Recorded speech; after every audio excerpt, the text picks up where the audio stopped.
शहर बिल्कुल शांत था। रात की ठंडी हवा चल रही थी। सड़कों पर हल्की रोशनी थी। सब कुछ सामान्य लग रहा था।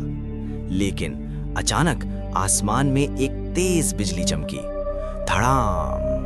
लोग चौंक कर ऊपर देखने लगे। कुछ ही पलों में आसमान काला पड़ गया। बादल ऐसे गरजने लगे जैसे कोई गुस्से में चिल्ला रहा हो। और तभी बादलों के बीच से एक विशाल आकृति नीचे उतरी। उसकी आंखें नीली आग की तरह चमक रही थी। उसके हाथों में बिजली घूम रही थी। वो था थंडर मॉन्स्टर। उसने हाथ उठाया और पूरे शहर की बिजली अपने अंदर खींच ली। एक पल में पूरा शहर अंधेरे में डूब गया। लोग डरकर इधर-उधर भागने लगे। लेकिन थंडर मॉन्स्टर हंसता हुआ हवा में उठा और दूसरे शहर की ओर बढ़ गया। उसी समय सीक्रेट लैब में छोटू अपने पापा के साथ लैब में था। स्क्रीन पर शहर का हाल देखकर छोटू की आंखों में गुस्सा भर गया। पापा, ये कौन है? पापा गंभीर हो गए। ये साधारण दुश्मन नहीं है। ये बिजली को नियंत्रित कर सकता है और अगर इसे अभी नहीं रोका गया तो ये पूरी दुनिया को अंधेरे में डुबो देगा।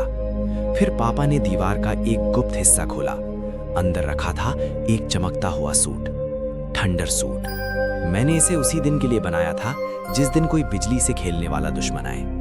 उन्होंने सूट छोटू को देते हुए कहा, ये तुम्हें उसकी पावर का सामना करने की ताकत देगा। लेकिन याद रखना, अगर हालात बिगड़ जाएं तो ये इमरजेंसी बटन दबा देना। छोटू ने गहरी सांस ली। मैं तैयार हूं पापा। बिजली का जागना। जैसे ही छोटू ने सूट पहना, उसके चारों तरफ बिजली घूमने लगी। उसकी आंखें चमक उठी। उसकी मुट्ठियां कस गईं। अब वो सिर्फ छोटू नहीं था, वो बन चुका था थंडर वॉरियर। आसमान में जंग। छोटू बिजली की रफ्तार से आसमान में पहुंचा। थंडर मॉन्स्टर मुस्कुराया। एक और बच्चा मुझे रोकने आया है। छोटू बोला, आज तुम्हारा आतंक खत्म होगा। और फिर बिजलियां टकराईं। आसमान चमक उठा। शहर कांपने लगा। दोनों बराबरी से लड़ रहे थे। थंडर मॉन्स्टर ने एक विशाल बिजली का गोला बनाया और छोटू की तरफ फेंक दिया। छोटू ने उसे रोक तो लिया, लेकिन वो पीछे धकेल दिया गया। कुछ पल के लिए उसे लगा शायद वो हार जाएगा। आखिरी फैसला। लेकिन तभी उसे पापा की बात याद आई। हिम्मत मत हारना। छोटू ने अपनी पूरी ताकत जुटाई। आसमान की हर बची हुई बिजली को अपनी ओर खींच लिया। उसके हाथों में एक विशाल थंडर कोर बन गया। उसने पूरी ताकत से उसे दुश्मन की ओर छोड़ दिया। जबरदस्त धमाका हुआ। कुछ सेकंड के लिए सब शांत हो गया।